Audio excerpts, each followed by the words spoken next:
All right.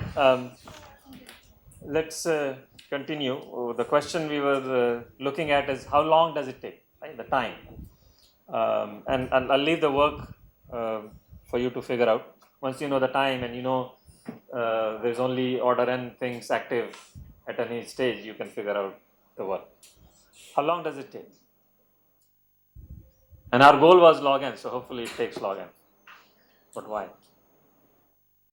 The root is activated till 5. Each merge is taking log n time. Yes, each merge is taking order 1 time, right? And what's the total number of stages? And each stage is getting done in order 1 time, right? All the active nodes are doing their own thing in parallel. What is the period starting at t equal to 0 when every node has become active and inactive again? At which point you will be done? Thrice of log n, right? After 3 times the height of the root has merged everything, right? So log n time, you're done. And log n is going to be the work because one of the lemmas said only order n, because at any time only order n things are being handled. Order n are active. Somehow like you build a tree and square, but somehow of each time only the n is active, including in different stages. Yeah, I haven't proved it that it's n log n, but you can go and reason that out. It doesn't increase the work, it just makes things faster. Okay? All right. Now, the next question that you may, of course, want to ask is, can you do better? Why just log n? What is the lower bound?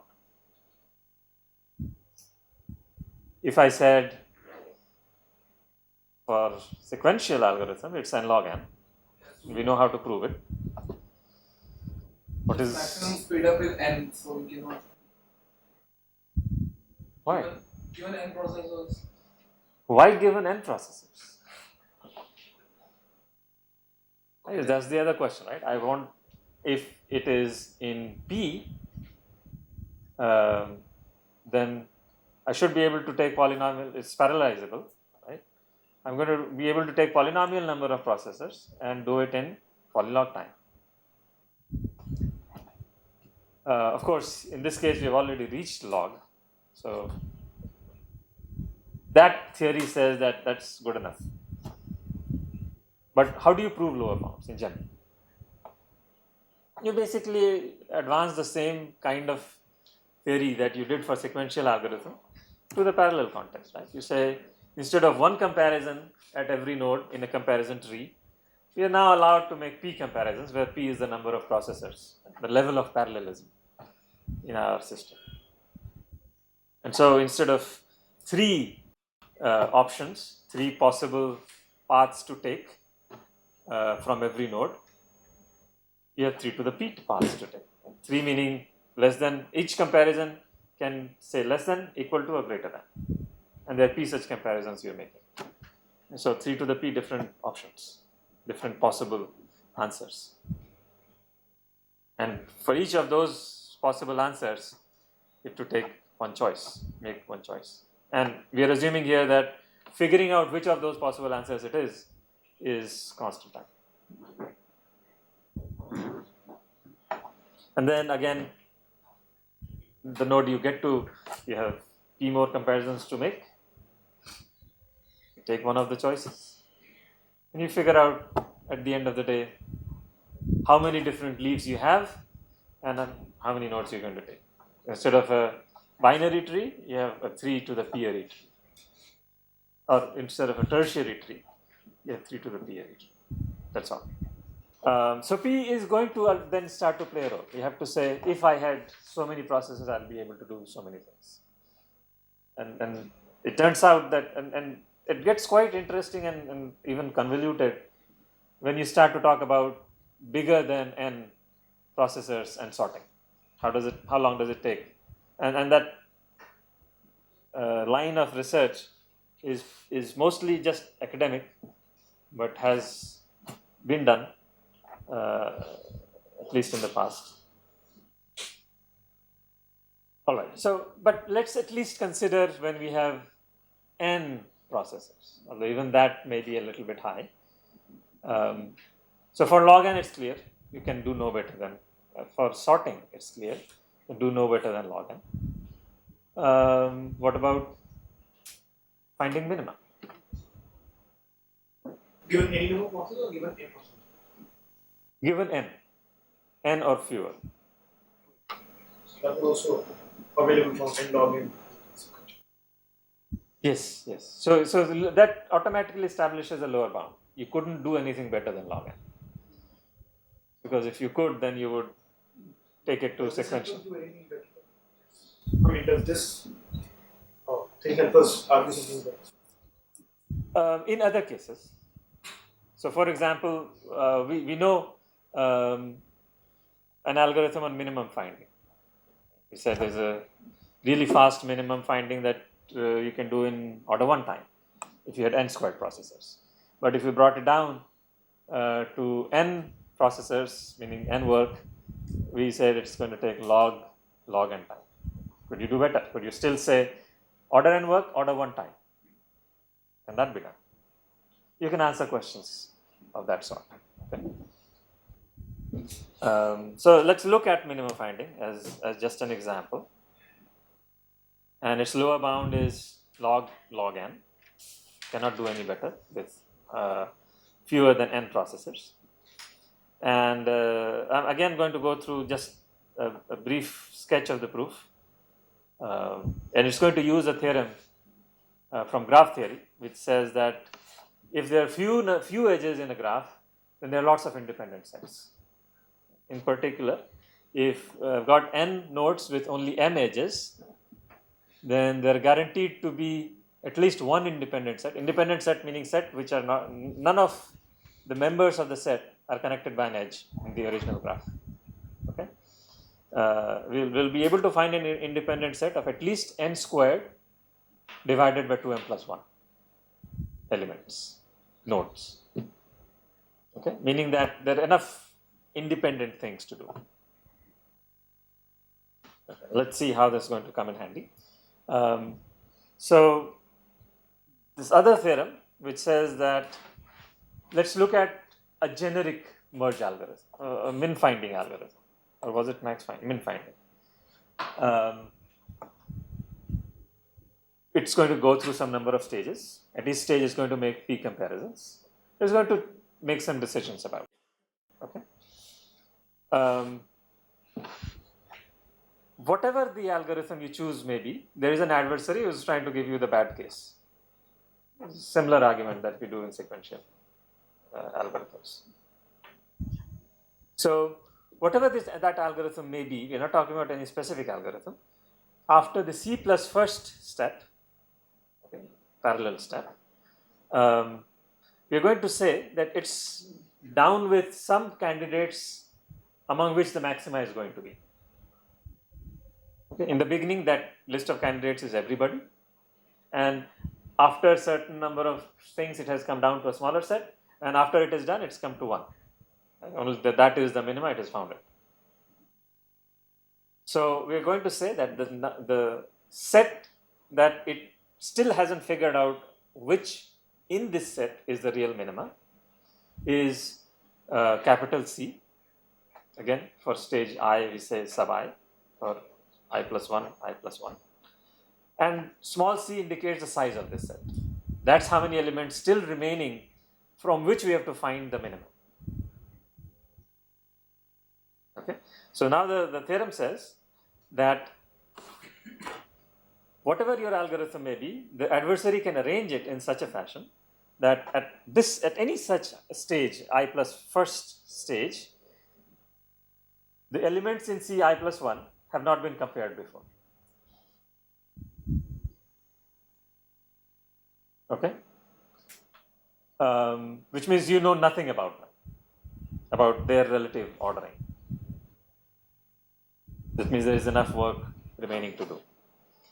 And the number of elements remaining in stage I plus 1 is at least as many as the number of elements remaining in stage I squared divided by 2p plus ci, which is the number of elements in the previous stage.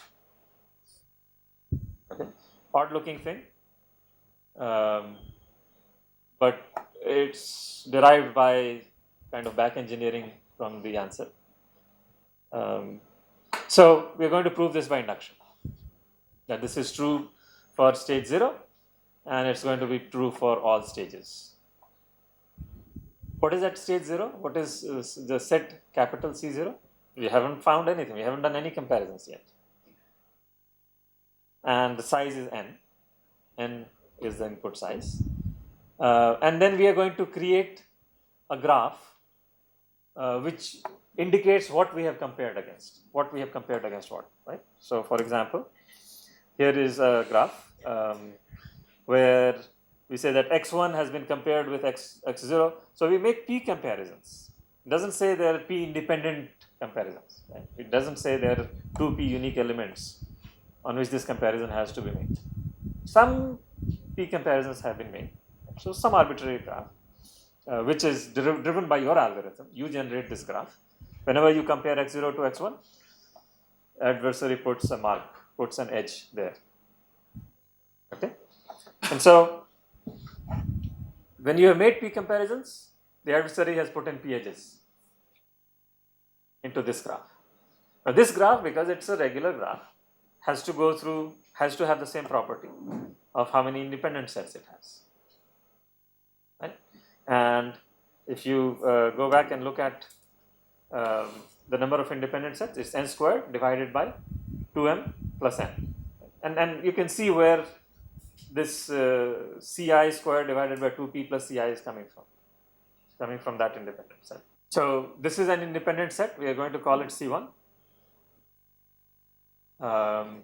Why does C1 have these two properties? That no two elements of Ci plus 1 have been compared.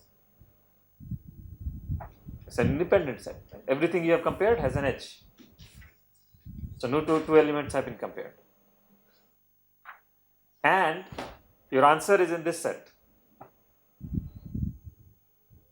Because this is what we'll build upon in the next step. The answer is in this step, can be arranged, right? In the worst case, the answer will be in this step. That's the adversary is arranging where the answer is. So that means that whenever you make edges in the graph, like you're seeing in this diagram, among the connected components, adversary is going to pick one, not connected components. Among the ones directly connected by an edge, adversary is going to pick one. So for example, between x0, x1, x2 and x3, adversary may pick x1. Which is the one it's going to pick? It's going to pick among them the max. If x0 and x1 are connected and x1 is smaller, x0 is smaller, then it's going to pick x1. For any pair of connected edges or any pair of connected nodes, it's always going to pick the one that is going to be in your final answer. It is likely to be in your final answer because it is smaller, it is greater than, now I have switched to max finding. Okay.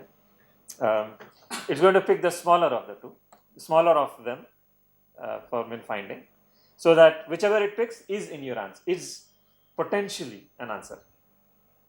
For example, if I know that x1 is more than x0, I know x1 is not my min.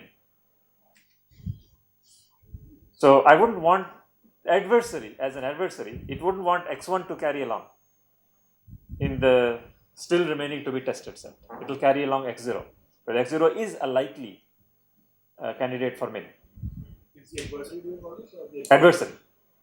Adversary is going to give you the worst case, right? So adversary is creating the case. You are creating the edges. You are saying, compare these two. And adversary is going to give you the worst case. Yes. Essentially, it will pick up the largest independent set.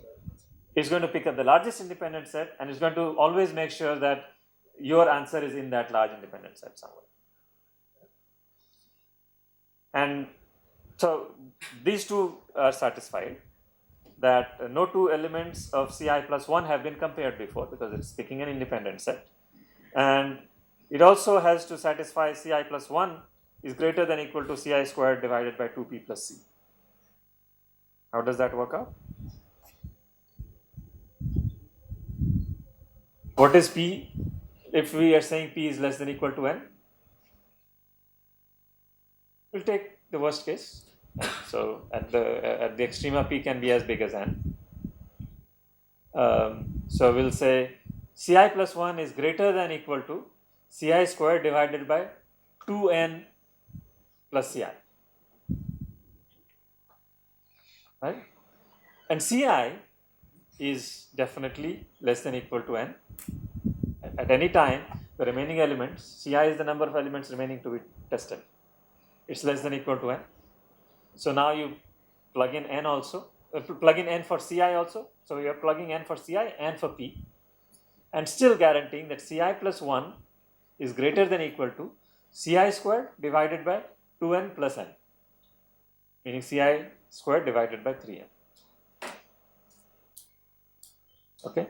Now if you go and solve this recursion, now we've got a recurrence relationship. Ci squared, Ci plus 1 is Ci squared divided by 3n. You're going to get the answer that Ci plus 1 is greater than n divided by 3 to the power 2 to the I minus 1. And when does this set become 1? When does Ci plus 1 become 1? When n divided by 3 to the 2i minus 1 becomes 1, which means 3 to the 2i minus 1 becomes n. So 3 to the 2 to the I becomes n. So it's log of n. So only after log of n are you guaranteed to have reached a set that is only 1 big. Okay. All right. So there are lots of such. No, but Ci plus 1 is always. If you make a comparison, you have at least, the algorithm at least is going to get something. Right? Every time you make a comparison, you have ruled something out. So here we are seeing that we at least have the equation much compared to the next step. So however good in the bottom line is saying, that's just. Yes. Okay, so here are some more examples of lower bounds. Similar arguments can be made for those. Merging is order, and I have not written n over p every time, but anything that takes order n time in sequential is going to take order n over p times in parallel if you have p processors. So that is hidden somewhere in the analysis all the time. So for merging, for example, it's big omega of n over p plus log of n. As long as p is no more than n times some log to the constant power of n. Okay. Sorting, as long as p is less than n, can be done in log n time. Here are two interesting, important results that will be handy in proving other things, other lower bounds. For an EREW PRAM, the simple problem is I give you a monotonic binary sequence, zeros followed by ones, but only n processors, and exclusive read, exclusive write. I want to find where does this 0 turn into 1, where is that spot? Okay. If you can do with more than n processors, if you can do it with CRCW, you can do it in order of time. With EREW, to find how many zeros I have in this monotonic sequence takes log of n over p time with p processors, right? As long as p is less than n. Right? Even if p is more than n, that doesn't make a difference. Right? Log of n over p, if p is more than n, will still be order 1. Sorry? Should this not take? It would if p is big enough. And for CRCW, which is the most powerful of the three E and C versions, just to find the parity of n variables. Right? I've got n numbers and I want to find whether they're odd of certain kind or even of certain kind. It takes log of n divided by log of n. Okay. As long as you're allowed only a polynomial number of processors. And there are again some PSAT type problems where you can get lower bounds that's non-polynomial circuit problems. We're not going to get into those. Are there any questions on the basic sorting algorithms and the general discussion of lower bounds?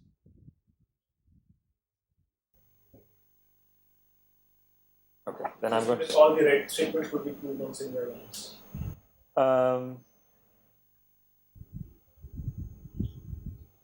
I don't know if the last one uses decision tree model, but I guess you could.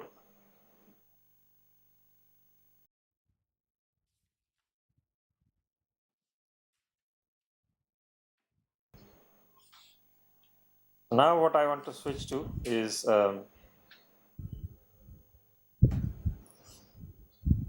weight-free, lock-free synchronization, where you're not saying lock something and wake me up when that resource becomes available. And we've looked at least one example of how you can do that using a simple hardware primitive. Okay. So I don't want to go through this list in any detail at this stage of the course. You should all understand what this slide is talking about. That mutual exclusion is typically blocking. Right? I go to a certain spot, and if somebody else is in that critical section, then I stop until that critical section becomes available. The notion of lock-free is that at least, so if you're making a set of lock-free operations, everybody is lock-free, at least one of them is going to complete in a finite amount of time, irrespective of what the program is doing. Okay, you cannot guarantee that in the regular logs. Why? And has the log, and I keep You on can have a deadlock. The program can cause a deadlock. But here, at least one program is going to proceed. There's also a slightly stronger version, which is called weight-free, where it says every operation that a program makes is going to finish after a constant number of steps. Nobody else can block it forever.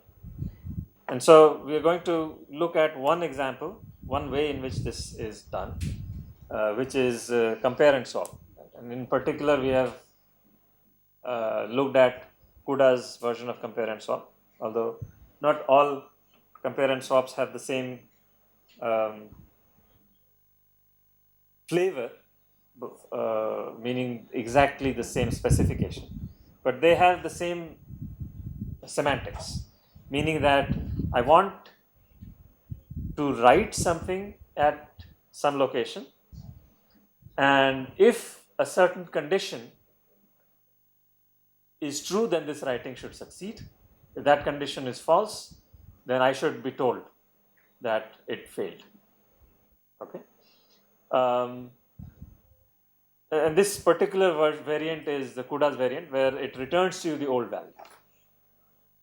There may be a variant where you have just a boolean, and it just returns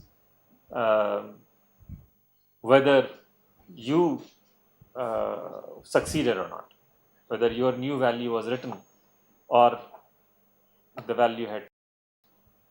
Okay. Sometimes I'm going to switch just to keep the code small to the boolean variant, but this is a bit more powerful because you get also what address was written over there. Okay, so here is one example. I have a critical section and I write code around that critical section which every thread executes, right? Which says if my turn is not equal to my ID, then I should get out, do something else, and if otherwise, this is for 2 only. Right? This, in fact, the slide says 2 mutex, and if my turn is not equal to not of my ID, meaning not the other guy's turn, then I can go proceed. Turn it my turn, go into the critical section, and after I'm done, I turn it back to the null, nobody's turn. Will this fail? Not necessarily. Well, this is kind of trivial. This is going to fail. So you have one thread that comes, checks if turn is not equal to my not ID, proceeds. Before it gets a chance to turn the ID, turn the turn to its own ID, the other fellow also comes in, checks it, and now both of them are ready to turn to their ID, and one of them is going to succeed, right? One or both will succeed, but one will override the other. But both of them are going to go to the critical section. Okay. And then after that, the turn will turn into 2 and all that business.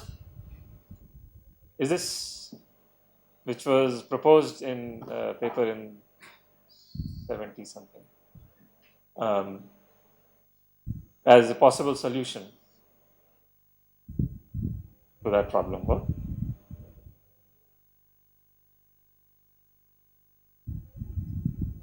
I'm going to stop here because we are out of time, but I'm going to upload this slide. Tell me what the problem is on Thursday, and we'll discuss that, and then we'll figure out a solution to it.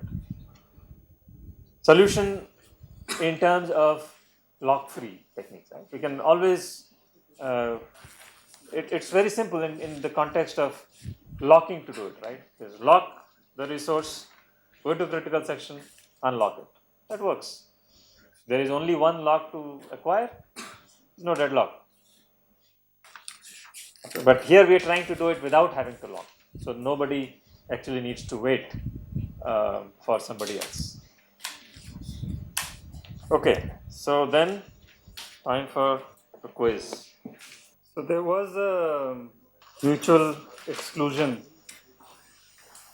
code that we had. One goes and if he does before the step he turns turn equal to ID. Before which step? For example, this says that 0 should enter, but one will go and waits in a spin lock. But spin lock is passed to spin lock because ready is not being set by 0.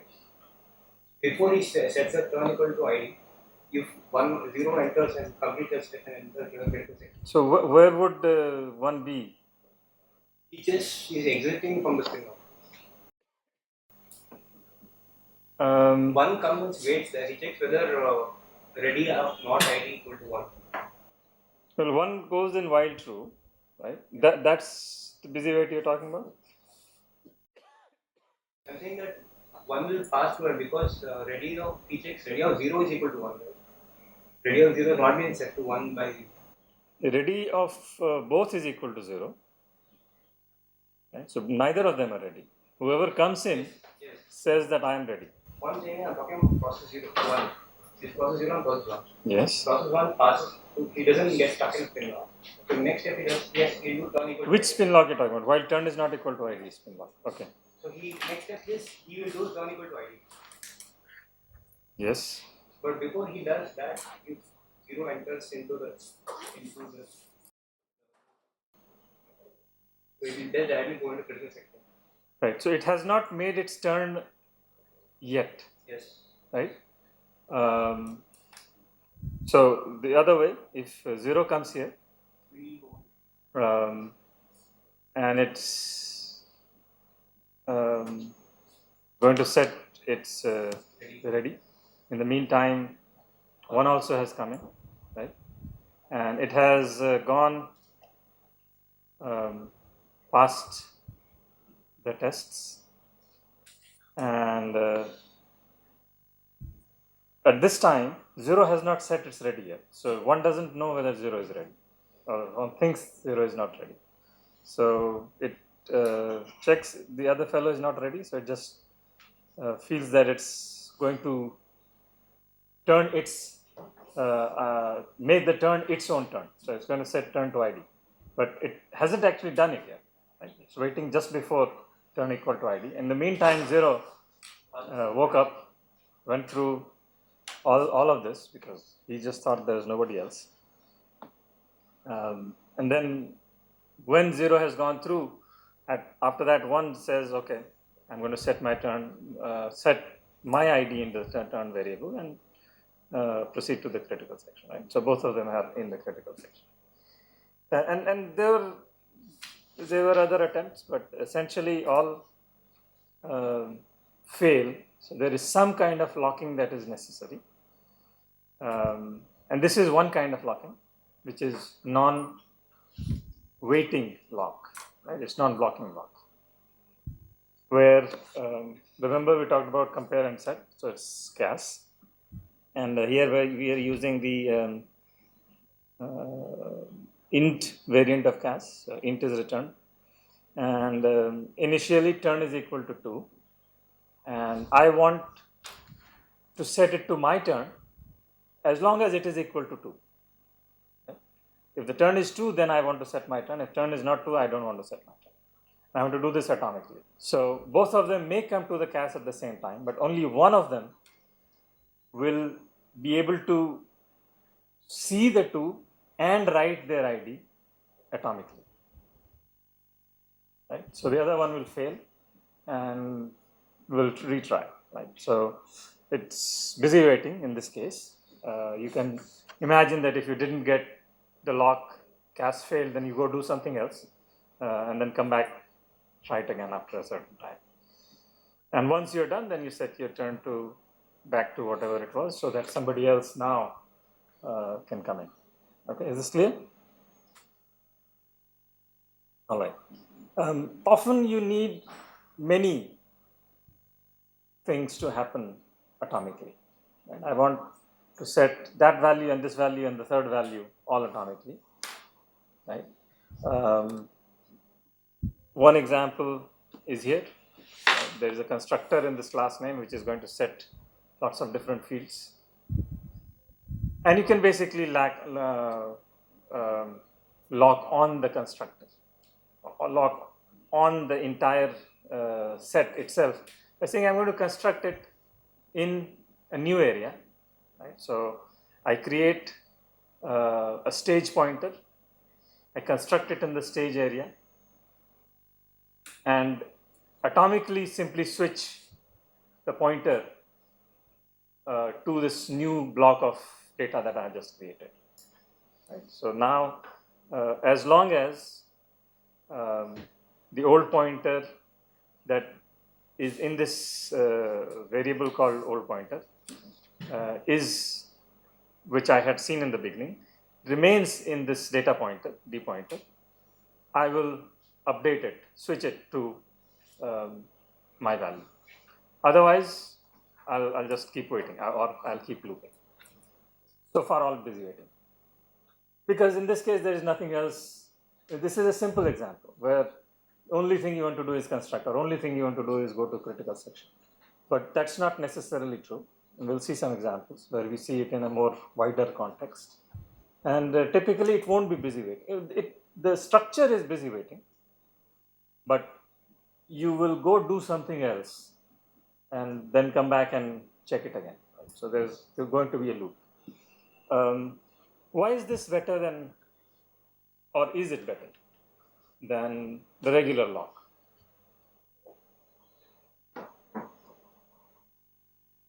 Regular lock. Yeah, so Lock is expensive means if you are on multiple processor, then it basically blocks the entire bus. And Also, there's some cache bouncing. So cache issues are separate, which is going to show up here also. Right? You have to make sure that these variables are volatile.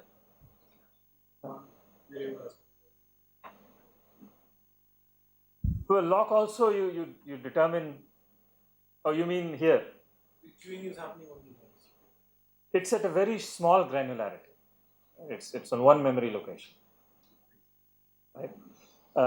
So there is generally a performance gain, but more importantly, you can do this test and go do something else. If you block, you're blocked, right? You're waiting, which is perfectly fine if you are doing an OS assignment with multiple threads on one core. Right? If all the threads are sharing the same core, it's perfectly fine for few of them to be waiting, others will be working. But if there is one thread running on one core, or few enough threads running on one core, then you don't want to block. You don't want to say lock and wait until I get my lock. If I have something useful to do, I would rather go do something. So this is much more handy in the parallel programming context than in the general concurrent thread programming context. Okay, so now let's look at what a real application of this might be. So I want to do dynamic load balancing. Remember we talked about this load stealing business. In the beginning, everybody has their queue of work to do, and somebody gets done early. They want to go take the work from somebody else. Okay, so we'll imagine that there is a queue that's being maintained for all independent queue, different queues that somebody in the beginning did an allocation in. Default allocation, maybe one pth of the data is being put in each of the queues. Okay. Then they start working. Some of the processors, because their job was less loaded, got done early. Some processors, because their jobs were more loaded, got done late. So whoever gets done early is going to go look for some other processor to steal their job, steal some of their tasks from. Okay, remember this? So what are the critical regions here? Where is the data being shared? What are the race conditions? Task queue which we built in. So everybody has a queue, right? If I am going to, so if I get done, right? What is the general loop? In fact, I'll show it later. I just go through my list of tasks. So for task equal to 0 to task equal to some size, I'm just going to go task plus plus. And then I'll take whatever the input is there, send it to a procedure that performs that task. Once I'm done, and I realize that others haven't done, right? And we can have mechanisms of figuring out whether everybody is done. But for the time being, we are ignoring that. So I am done. I need to go look for somebody else and take their task. And one of our goals here will be, you are working on your task. If you're going to be busy because you are behind, you don't want to be locking every element in the queue before saying, give me that task. Right? Assuming that lock has overhead, that's not acceptable. Right? If these tasks are small enough tasks with large number of them, then lock is going to start to become prohibited. Because for every little element, you have to start to lock. So we don't want the worker, which in this case is the victim from where the stealing is going to happen, to ever slow down, right? Which means if it has to do a cache, maybe it's okay. It should never do a lock. And then the victim is going to, the thief is going to go through this list and figure out which has enough unwork done for me to steal, and I'm going to steal it. How do I make sure that? So there is a race between me and the thief and the victim. Other thieves. But other thieves also, right? Two thieves may want to steal from the same victim. And suppose in this case we make this choice that, just for a simplification, that thieves can wait for each other. Let's lock the thief out. Meaning that if there are two thieves trying to access the same victim's data, then they must decide among themselves who is going to access. And if in the process they have to slow down a little bit, it's okay, because they have done their work. What you don't want to do is slow down the busy processor who is still working on its tasks. Okay? So that's just a design decision. So let's get through this. We're going to go through the list, and until the queue or whatever list is finished, you're going to continue to perform the work. Once we are done, you're going to find a busy processor and share its load. Okay? Which means I'm going to choose one random other processor, one j not equal to my I, and go see whether his front and end are far apart. Front is the front of the queue, where he's going to take elements out of. End is the end of the queue. And I want also to make sure that nobody else, no other thief locks. No other thief is trying to steal from the same victim. So now if I do a non-blocking lock, right? So I chose processor number 10 for the victim. For some reason, somebody else also chose processor number 10 for the victim. If I have a lock for 10, one of us will acquire. The other will go look for some other victim, right? So there is no busy waiting involved. If you fail, then you pick out another random number, you try that victim. Okay?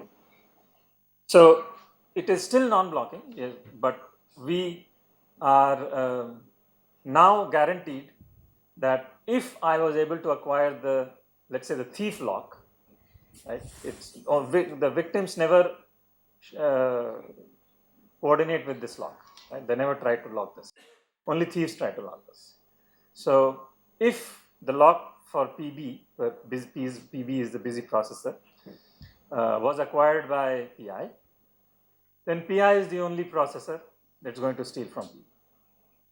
Okay, so now we are restricted to how do PI and PB interact. How should PI take the elements without PB having to suffer a slowdown and without race conditions. Right? Shouldn't, maybe in some situations it's okay to do some task twice, but it's usually never okay to miss a task. So we're going to be careful about both those things. So we'll repeat this until lock is acquired on some random busy processor. And then we are going to share the load of that busy processor. Pj becomes the PB. And we are going to edit that processor's queue. And that's where the majority of this work is going to be done. And after we do that, we'll unlock this thief lock so that if somebody else wants to steal some more, now they can. Okay?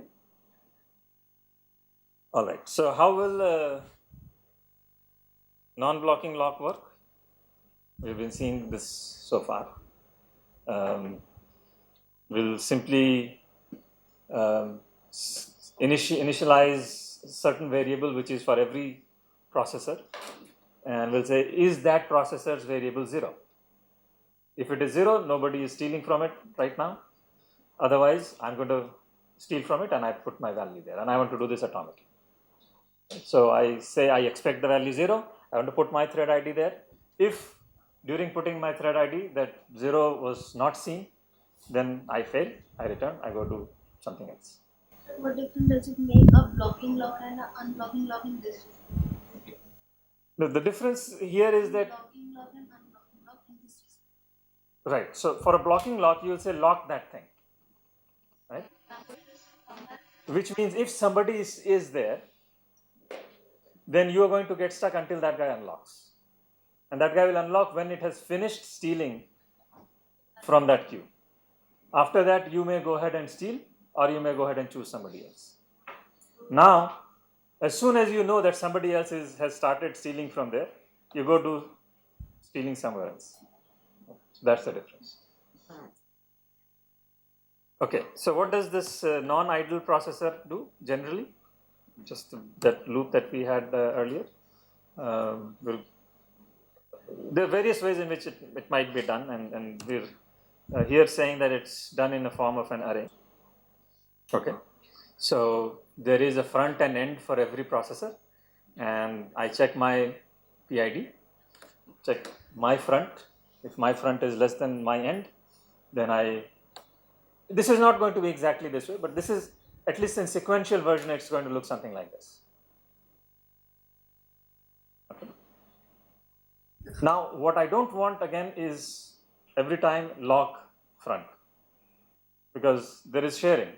Front and end are going to be, front will be read by the thief to figure out where I am. End will also be read by the thief to figure out how much remains. And end will be overwritten by the thief so that it reduces my end to something earlier. Right? So there is significant amount of sharing going on. And so you wouldn't want necessarily to have a lock on this queue. And that's what we are trying to do. So we have now a thief PI which is going to steal from PB. Okay. The general theme is you are going to take the second half of the remaining work. Okay. Approximately, it doesn't have to be precise, approximately the second half of the remaining work. So we are going to read the other person's end, read the other person's front, and make the end front plus end minus front divided by 2, right? And if I'm off by a little, because by that time that fellow has done a few more things, it's okay. I don't need it to be precisely half of the remaining work, because I don't know when that remaining work is to be serialized. Okay. At some point it is half. And then I'm going to take those tasks into my queue. I'm going to start working. And until I have taken into my queue, it's possible that I have just stolen from somebody and somebody is now trying to steal from me. Okay? Because I'll suddenly get some unfinished business. And somebody may be done and they may generate my random number and say, give me some. It will try to take half of my work. So I have to be careful about that also. Okay. So this is the overall algorithm. We are going to read the front. I'm going to have a much more formal code-like description shortly.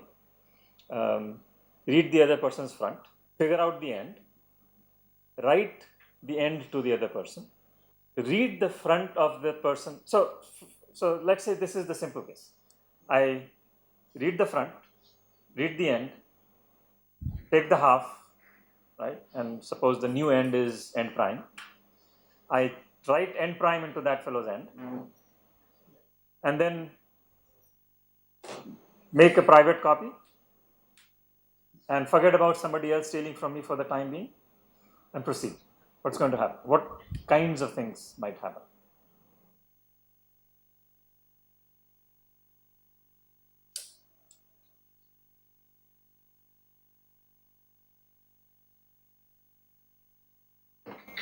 Like in the worst case, before I write end prime, the busy process of PG may finish everything.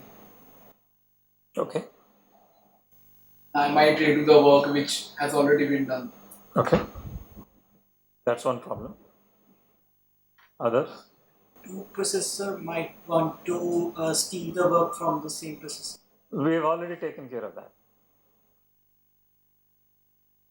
Like recursive stealing, if I steal, that's what. Yeah, so recursive stealing we are ignoring.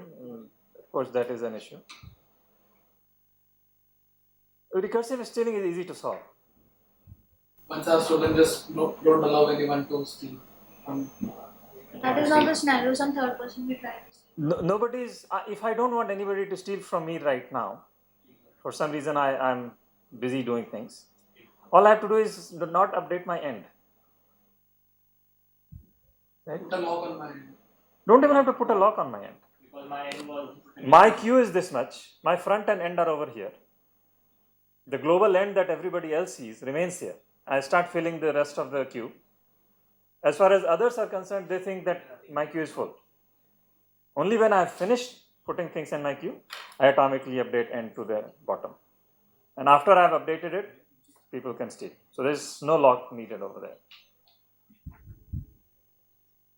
So what other problems can go on? One is that I have stolen something and that fellow is finished.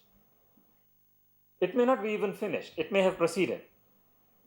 Right? Yeah. Some worst case it might have. It may have finished. It may. Will it ever get in a core dump type situation?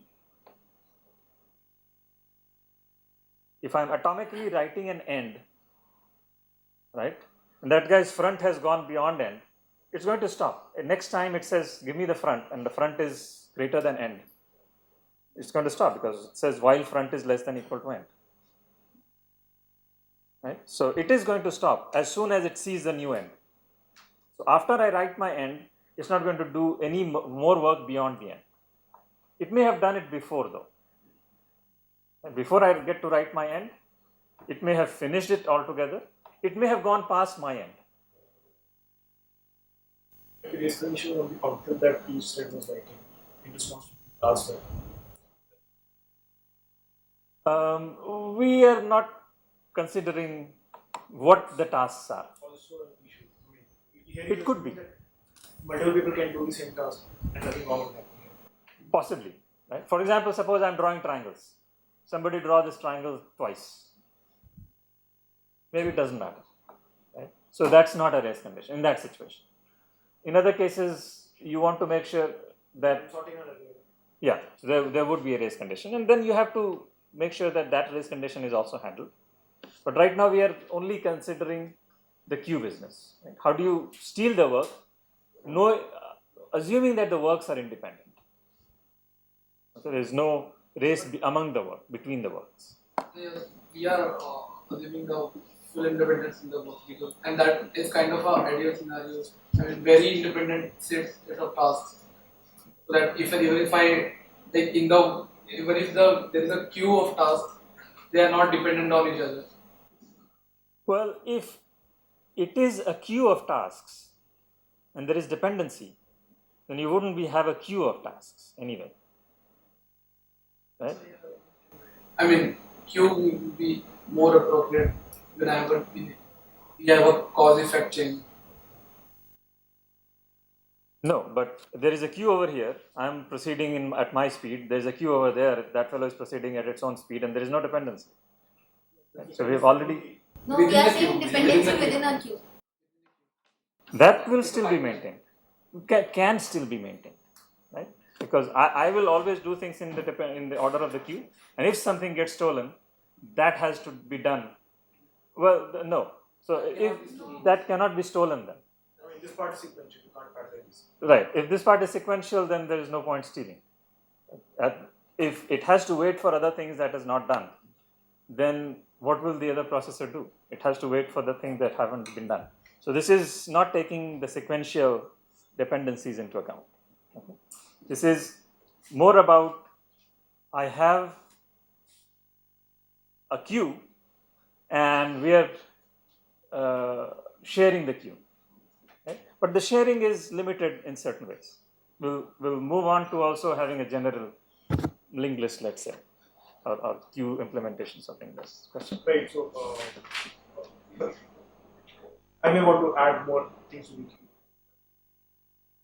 This again, static queue. Right? Somebody has given us the amount of work and we have to together finish it as soon as possible.